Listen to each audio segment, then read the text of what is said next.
In 2024, Xbox may overtake PlayStation in terms of revenue for the first time in history. And as a PlayStation user, I can say that this is well deserved. While Microsoft is improving its subscription service and releasing AAA exclusives for its platform, for me, impossible. their Japanese competitor just keeps digging itself into a deeper hole.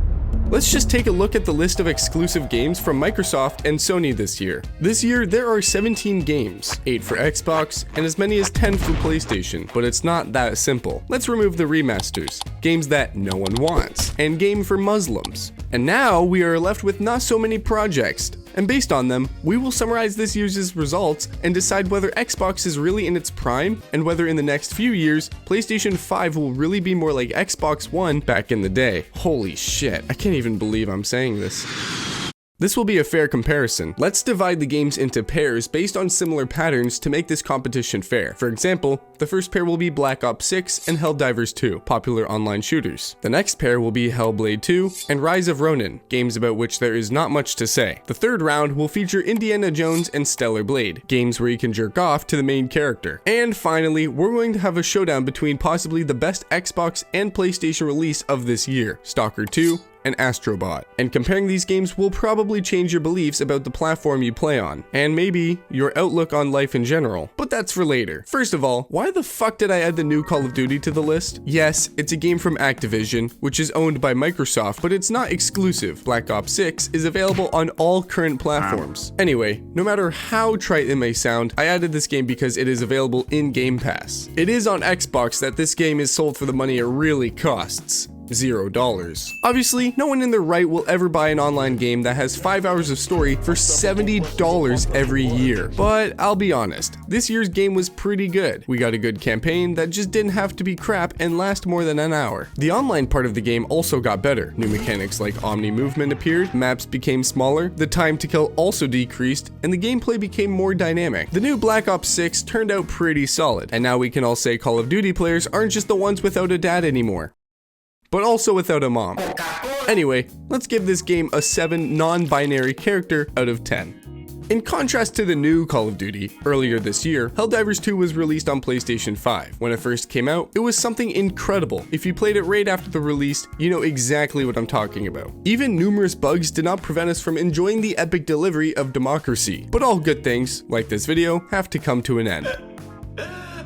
It's not clear why, but the developers decided to spoil the game after a while. Due to crybabies on Reddit, the game increased the power of weapons and it became too easy to complete tasks. As a result, the cooperative in the game, which was the mainstay of gameplay, simply disappeared because now everyone just runs away and does nothing. The game's online presence has also diminished, and all my friends I used to play with now have stopped playing it as well, probably because I started taking schizophrenia pills. But in any case, for the memories of the epic evenings of February 2024, when my bros and I were so genuinely fucking happy that this game existed, I give it 8 ruined games out of 10. Let's move on to the next pair. As I said before, these are games about which there is nothing to say in general, so I'm not going to say anything. We're just going to give ratings from users and by no means from critics.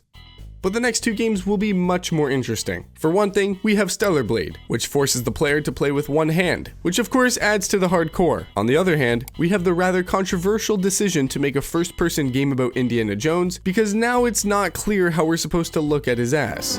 At first, it may seem that Stellar Blade is a good game only because of its gameplay. Yes, it is indeed quite fun to play. The combat, the aesthetics of the environment, and the music are great. The game also has great direction, but the story itself is very boring. And I don't want to sound like a typical Kotaku writer. It's obvious that the developers have relied on the main character and her body, completely forgetting about the game's lore and atmosphere. But in any case, it worked. Not bad, but far from perfect. Stellar Blade scored more points from users than Red Dead Redemption 2. And maybe this is the only time when I agree more with critics than with ordinary gamers. As for Indiana Jones: The Great Circle, this video will most likely be released on the day of the game's release. And now I can only base my opinion on the reviews of journalists who have already been given the chance to play the game. Of course, it is very strange to build some kind of opinion about any project based on the words of game critics. In fact, I'd rather stick a pencil tube with the sharp side into my mouth and hit the wall with all my might than take seriously the words of people who are ready to sell their mother to play a game a few days before the rest of us. So if we can't give a rating, well, You can't anyways, because you're just watching this video. So if I can't give a rating to Machine Games' new game, it would be logical that Stellar Blade would also be unrated. And in general, this block is just a stretch of time. And to be honest, I realize that this is the beginning of the script. But we've come to the main event of Astrobot vs Stalker 2. Few people could have ever thought that these two games would face off, and it would be up to them to decide which of the console is better. In fact, and I'm being completely serious here, for me, these are the two biggest and best projects of 2024. Stalker 2 is the best game of this year in terms of atmosphere, story, and world design, while Astrobot gives me incredible respect for the developers because in my memory, it is the largest and most elegant scam in the gaming industry ever. The way Sony fucked over the players is something I have the utmost respect for. Even the day before didn't come close to that, and I can already see how many people are starting to genuinely not understand what I'm talking about. As shitty as Astrobot can be, this game was loved by both critics and regular players, as evidenced by the scores and the nomination for Game of the Year at the Game Awards. Stop the fuck! However, I assure you that just in half a minute, you will understand everything. And now, I would like to devote some time to my personal Game of the Year.